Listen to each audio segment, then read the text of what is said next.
Well, good evening, everyone. We're going to go ahead and get started. My name is Patrick Urich. I am the Peoria City Manager. I want to thank you for being here this evening as we start the conversation about the 2020-2021 budget. What I'm going to do this evening is first, I want to introduce some of our elected officials that are here with us tonight. Then I'm going to jump into the presentation, and then we'll have a little bit of time for you to do an exercise and then share with us your thoughts and concerns that you may have about the budget as well. So thank you, Stacy. By way of introduction, I'd like to introduce, we do have 3 elected officials from the City Council with us here this evening. We have Councilwoman Beth Jensen, who is here, sitting in the second row.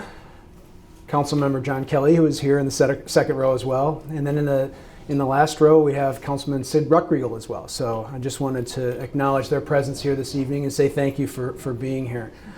So for them, this is going to be somewhat of a presentation that they've seen before, because this is a lot of the information that we shared with them last month with a couple of changes. But what I wanted to do is just share with you a little bit about where our money comes from, which is over on the right, and in our current budget, and where does the money go in the 2019 budget as well. So from this slide, you can see that the 2 biggest revenue streams that we have are property taxes and sales taxes. They account for the 2 biggest streams, sales tax being 24% of the budget, or just under $50 million, property taxes at 19%.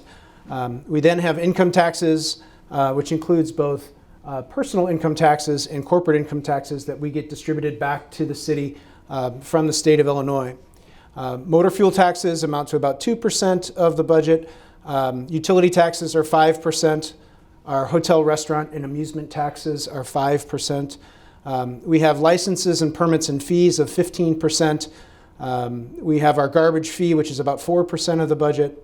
Our insurance charges, that's our health insurance charges for our employees, what they pay and what our retirees pay for health insurance is about 7%. And then we have grants at 3% and bonds at 8%. So that kind of gives you a flavor of where the money comes from. Later on, you'll see a slide that I'll show you what it looks like for 2020, where I've lumped in insurance, garbage, licenses, and fees all together in one. So they're all kind of user charges, so we just kind of showed them in that way. So where does the money go? The lion's share of our budget goes towards public safety. 45% of our budget goes really to fund 4 functions. It goes to fund police services, fire services, our emergency communications center, and building inspections. We also pay for animal control services through PCAPs out of our public safety budget as well. So 45% of the budget goes to public safety. Infrastructure amounts to about 31%, and this includes both transportation and environmental services. So from an infrastructure standpoint, this is predominantly the purview of our Public Works Department. So from a streets and a streets maintenance standpoint, that's where we have all of our employees that we have and operate out of the Public Works Department, both seasonal and permanent full-time employees, where they're operating, both doing the roadway construction and reconstruction, the roadway maintenance, where we're doing traffic signal maintenance, where we're doing all of the street light repair. But then also a good chunk of this, about half of this 31% of the budget, is really tied into environmental. And it's tied into sewers. It's tied into our stormwater utility and the stormwater management that we're responsible for, and the compliance with the federal mandates we have there on stormwater management. And then it's also our largest contract, that single individual contract we have, which is for our residential waste hauling and collection. And so that's where we have our services that come under infrastructure. The next biggest slice of the budget is for arts, culture, and education, or lifelong learning, as we talk about it later. This is the funds that we have that we set aside for a number of different kind of cultural areas. This includes the Civic Center, the support that the city provides to the Civic Center, both in terms of operating dollars and in the debt service that we provide to the Civic Center. It also includes the Convention and Visitors Bureau, the funds that we supply to arts partners. We have about $125,000 we give to arts partners every year. There is the municipal band is paid out of the arts, culture, and education component. And then we also have the library, which is probably the largest segment of arts, culture, and education that we have. And that would be not only the $7 million in direct operating expenses for the library, but the debt service that we are continuing to pay off for the expansion of the libraries that occurred back in, I believe it was in 2010 and 11. So the next segment of the budget is economy and livability. And this would include economic development and community development functions. So this includes all of the code enforcement officers that we have that are out in the streets trying to work to make our neighborhoods stronger, our grants folks that manage our CDBG and home dollars to try and improve housing stock in our community. And it also includes the economic development function that we have inside the city manager's office, where we have our assistant city manager and then 2 senior development specialist positions that manage economic development programs. And this would also include any development agreement dollars that we have in place, any TIF monies that we're using for redevelopment purposes would be in that economy and livability component of the budget. And then lastly, we have the stewardship or good government section of the budget. This is really all the back of the house support functions that we have for the city. So this would be our elected clerk and treasurer. This would be the city manager's office. Basically all the functions that you see at City Hall that we have. So your finance department, your legal department, your human resources department. It would include the IS department, our technology department as well. So as you can see, the stewardship side is about 6% of the overall budget.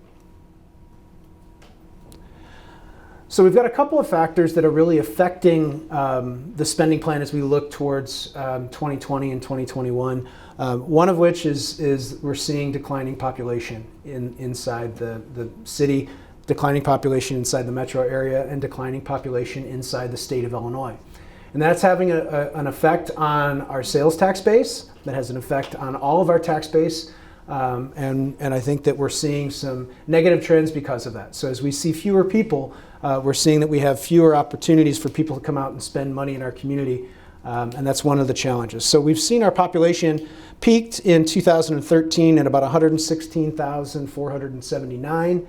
And then the most recent census estimates were 111,388. This will have a ripple effect if the numbers continue at this level, because one of the things that we do see from the state, once the census, and why the census is so important to us, once with the census numbers come back, that really sets the baseline for how much we'll receive in state shared revenues as well. So it's important that we have as many people counted that are part of the city as we possibly can. The second negative factor that we're facing, and this is a direct reflection of the decline in population, is our assessed value and the growth rate or lack of growth in our assessed property values.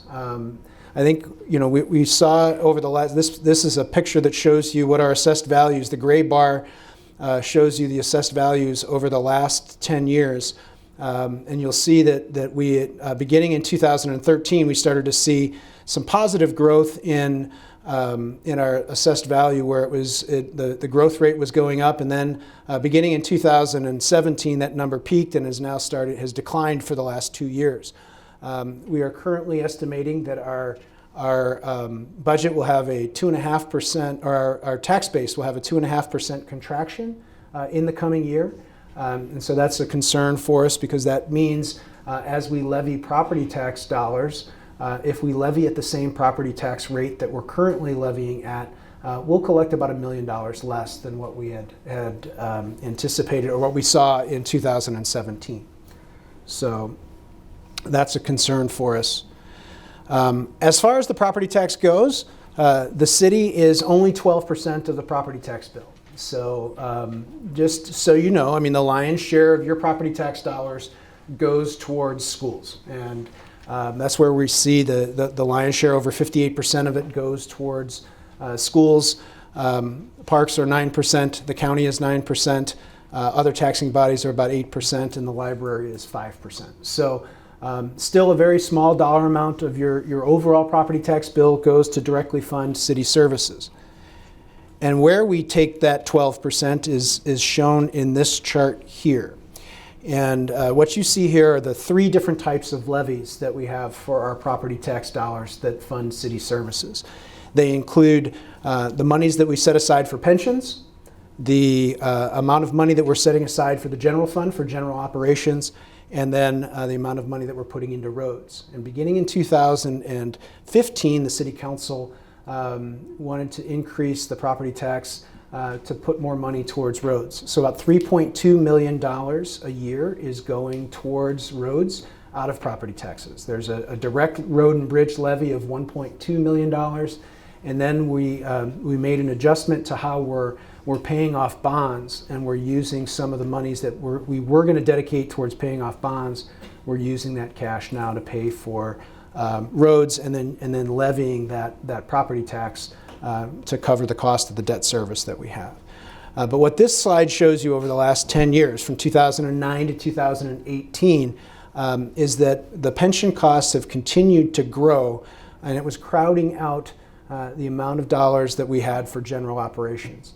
The City Council, and this is a laudable goal, did not want to raise the overall property tax rate. They did make the policy decision to do that when it came to the road funding, but they wanted to see that, and you can kind of see here that the levy has, if you take away the road portion, has stayed relatively constant over the last 10 years. What we've seen is that we've seen that crowding out of any funds that are available for operations as we put more and more property tax dollars towards covering our pension costs. Why are we doing that? Well, this is probably the biggest issue that the city is facing long term, and that's the actuarial performance and the challenges and obligations we have to meet our public safety pension obligations.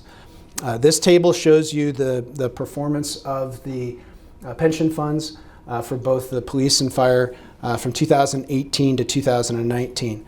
There's a lot of data on here. What it shows is that both in 2018 for fire and for police, that the accrued liabilities increased. The actuarial value of the assets decreased. That's not a good situation. You want to be the other way around there if you can. And so our unfunded liabilities have grown. Our fire unfunded liabilities currently stand at about $149 million. And our unfunded liabilities for police stand at $165 million. Our percent funded for both of these funds are currently at 48% for fire and 51% for police. The fourth quarter last year was a rough year for both funds. They lost a lot of money in that fourth quarter of the year. Fortunately, this year is a little better. They've been able to bounce back on that. But what we're anticipating now for next year's budget is that we're going to have about a $2.6 million increase in the contribution levels that we need to make for both police and fire pensions. And there's one slide that I didn't include in here, but I want to talk about because I know a lot of people, actually saw some comments today on social media that people were saying that the city needs to change the pension benefits that we provide. The city can't adjust the pension benefits. They're set in law by the Illinois General Assembly. The courts have ruled that this is a constitutionally guaranteed benefit. So what that means is that they can't be diminished. So what we can do is we can work, and we're trying to work in Springfield right now on ways that we might be able to consolidate the funds and give them broader investment authority so that they can generate more investment returns and ideally turn that around so that we can meet that obligation. But the challenge is real here with this, because by the year 2040, as you can see, we're going in the wrong direction in terms of percent funding. But by the year 2040, we need to be at 90% funded for both police and fire. And that's a requirement that we have to meet that's in the law. So the challenge here is that more and more resources are going to be going towards pension costs for both our police officers and our firefighters.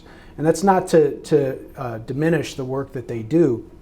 As I said, this is simply an obligation structured in the way that the state has laid out this responsibility for us.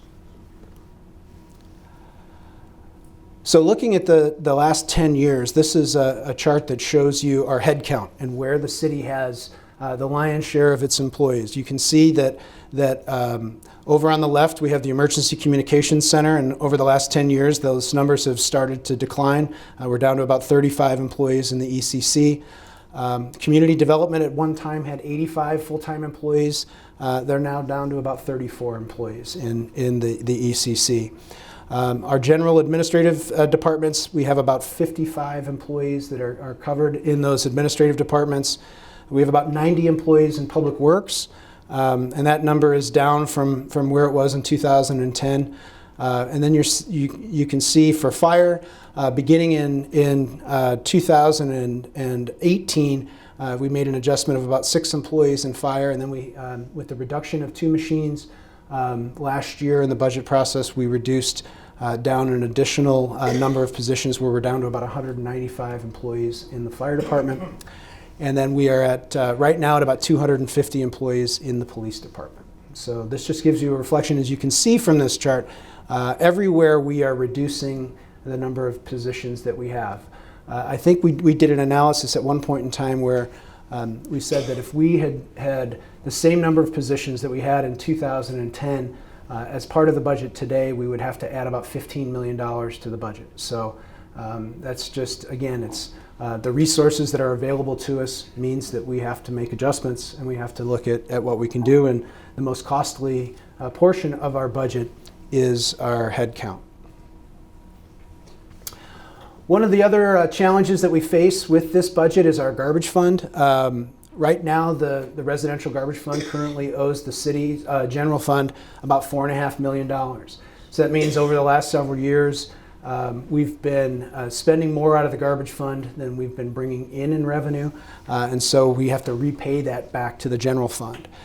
So currently the $18 per month doesn't cover the full cost of the services, and the fee is scheduled to go up in 2020 by $1. So it's anticipated to go up to $19, and we may need to see that goes up to $21 in order to start to repay the general fund. So that's another one of those negative factors that we're facing with our budget as we speak. So we did a look at our budget for this current year, and as part of the presentation that we gave to the council back in July, we wanted to talk about our second quarter estimates and where we were relative to the plan that the council had asked us to adopt. We had adopted a plan to put $2 million back into fund balance as part of, in the general fund, as part of the fund balance. And this is a snapshot on the right of the general fund. We had anticipated in the budget putting in $2,009,819. And through our estimates, we're at about, we're hoping to finish the year still in the black, but it'll be at about $1.47 million that we'll be putting into fund balance. So not quite just to plan, and there's a couple of reasons for that. As I mentioned, we're seeing that our home rule sales taxes are coming in a little bit lower than budget.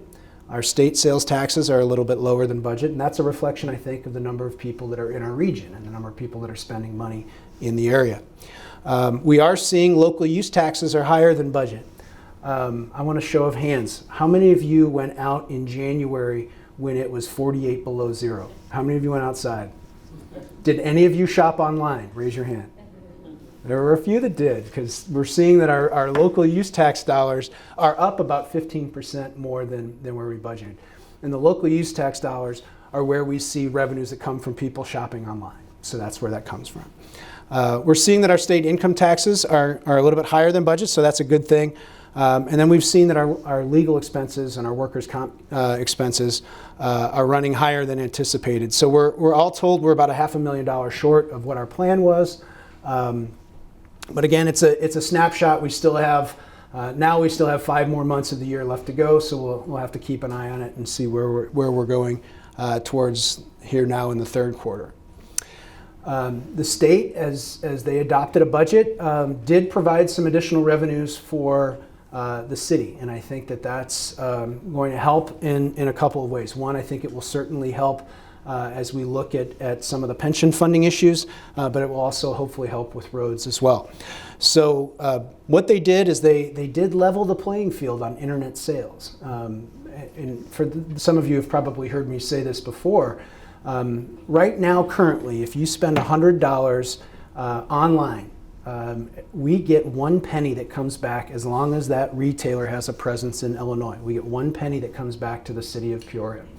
If you go to a local brick and mortar retailer and you spend that same $100, there's $4.75 that comes back in taxes that goes to support the operations of the city, the county, and the school district. So those are the local option taxes that come back to the local governments that we all rely on to deliver services for us. So what the state has done is that beginning in this January, they're going to require that those remote retailers and marketplaces that don't currently have a presence in Illinois, they're going to start charging that local use tax. So we'll see a little bit of revenue that'll come in from that. But then beginning on July 1st of 2020, they're going to shift that and they're going to start charging the state sales tax.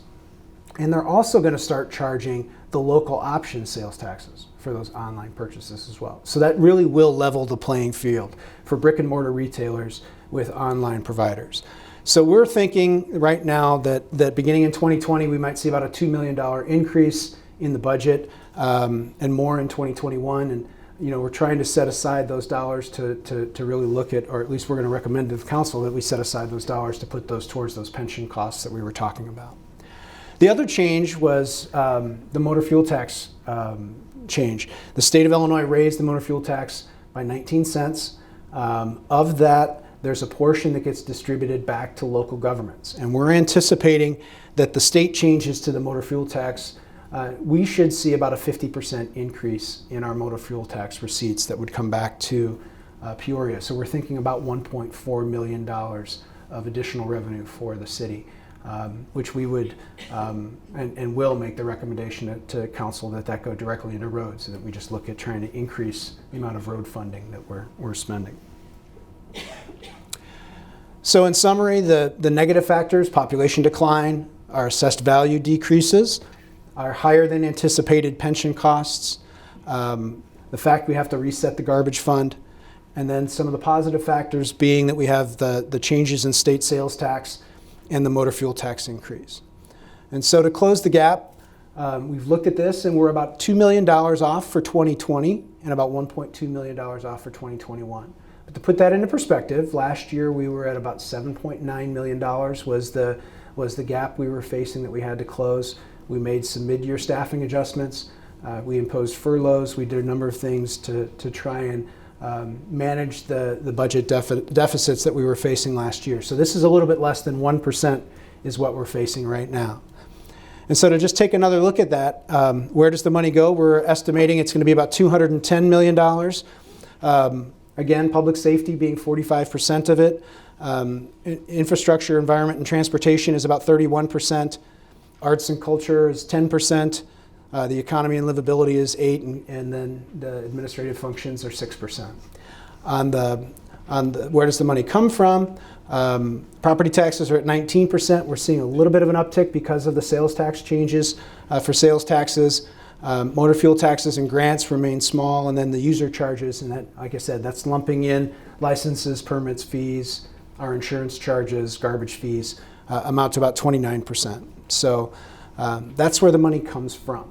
So that gives you kind of a perspective of what we're seeing, that we've got about a $2 million gap that we just need to close as we look at moving ahead towards 2020.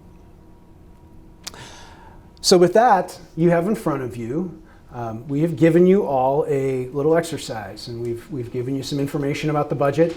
And what we would like you to do is to go ahead and fill that out. We have extra copies up here as well. But we want to hear from you about what your priorities within the budget are. So what you have in front of you gives you a little background, similar to what you see on the screen. But we want you to prioritize your budget. We're not asking for your name, but we're going to give you $100 to allocate. So you can take that $100 across those 6 areas of the budget that we just showed you up here on the board, and you can allocate those dollars across those 6 areas. And we'll take about 10 minutes and let you go through that, and then we will try and collect those and see if we can't do some quick compilation of that so that we can give you some real-time feedback on that. Following that, we're going to do another exercise where you have a series of Post-it notes on the table in front of you. If you have ideas that you want to share with us about the different areas of the government that we have and in the different areas of what we're doing, we'd love for you to put those ideas up on the board for us tonight so that we can get that feedback and capture that as well. Your thoughts and your concerns as well. We do have staff here with us tonight as well that are in the back of the audience. We have our Public Works Director, Bill Lewis. We have Dr. Faris Mohammed, our Chief Diversity and Inclusion Officer. We have Cy Maroon, the Deputy Director of Public Works and Operations. We have Deborah Rattler, our Assistant City Manager. Joe Doolin, the Assistant Director of Community Development. Chief Lauren Marion of the Police Department. Chief Ed Olahai of the Fire Department. Community Development Director Ross Black. And Finance Director Jim Scroggins, who is busy tallying up some scores. But if you have any questions as you're starting to go write some ideas or suggestions up that you want to ask any of the staff, feel free to ask them, come back and ask them any questions. And so with that, why don't we take 10 minutes, let you go through that, and then we'll jump back, and if you have any questions, you can feel free to ask them.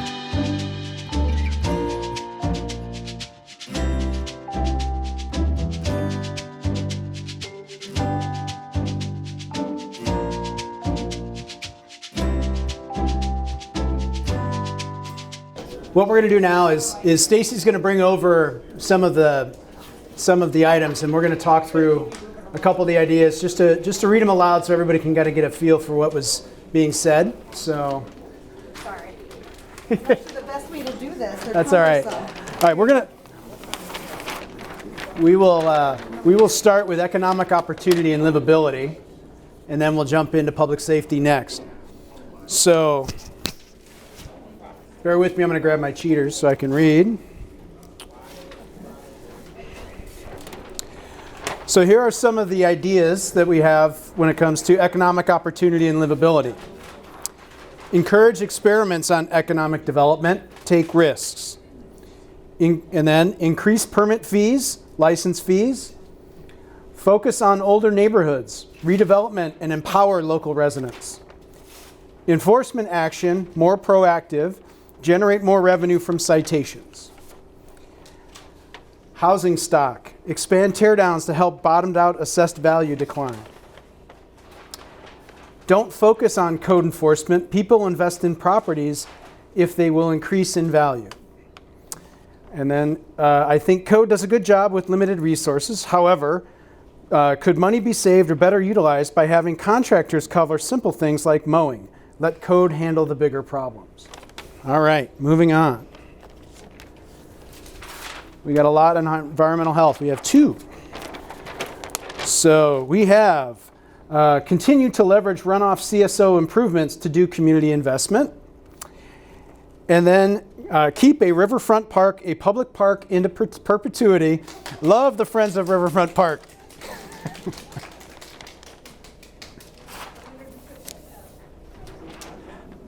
All right. Arts, culture, and lifelong learning.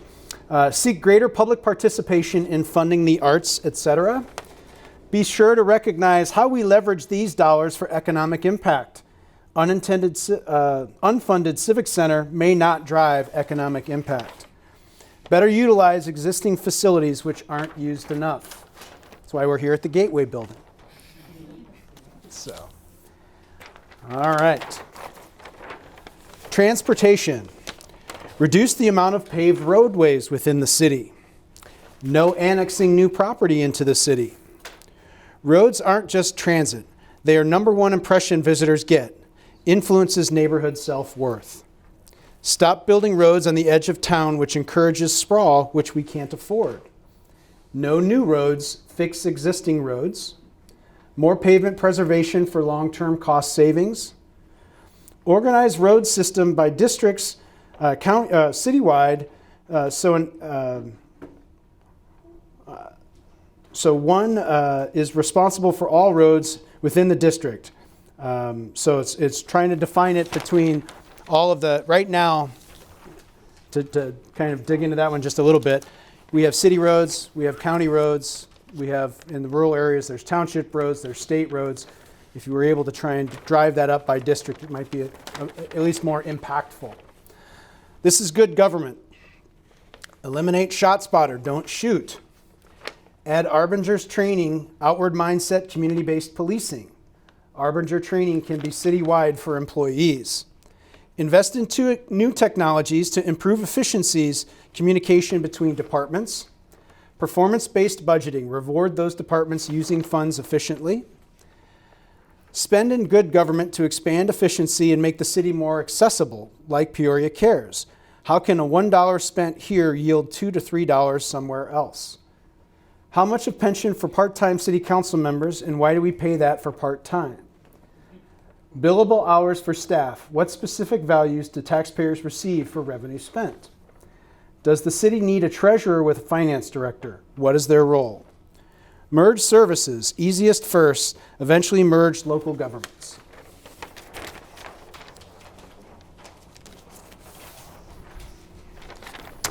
And then safety. Police, 100 houses in 100 days like Code did. Dunlap saves money on fire protection by having a volunteer force. That will not work in Peoria, but could money be saved by reducing coverage where we do not have fires? Firemen on call instead of on duty. Divert more safety dollars to address the root cause of issues. Prioritize within safety, since it is our largest spend area.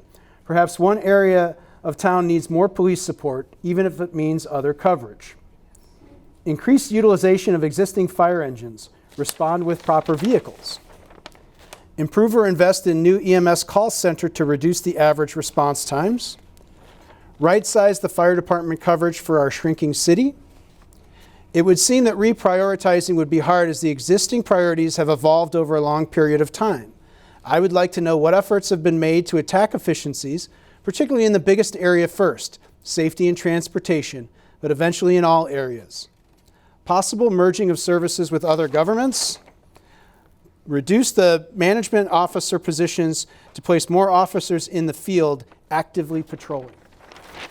So thank you for all of these great suggestions and great ideas. We have a couple of other things we wanted to share with you. If you want to go out to peoriastrategicplan.com, we have two different places for you to provide additional input for us. One is the Peoria Budget Challenge, which many of you have probably taken in the past. We've got that updated for 2020, where you can basically sit in the seat of a city council member. You can take the online challenge and you can make some decisions just like a city council member would be about making relative priorities based upon the options that you have in front of you.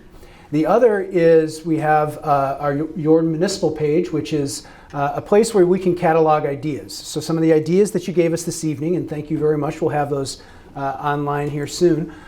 You can go out and you can put those ideas out there and share those with the public. And there, on the back page of the handout that we gave you, underneath the dollar bill, there's the link to both of those websites so that you can go to them. Or you can go directly to peoriastrategicplan.com and you can pull that straight up from there. So, thank you. Stacy is reminding me that we talked about one of the issues. You noticed that we had up here tonight, we had up all the kind of functional areas of government. One of the areas that we didn't talk about was diversity. And one of the reasons for that is we're building, working with the council to build a strategic plan.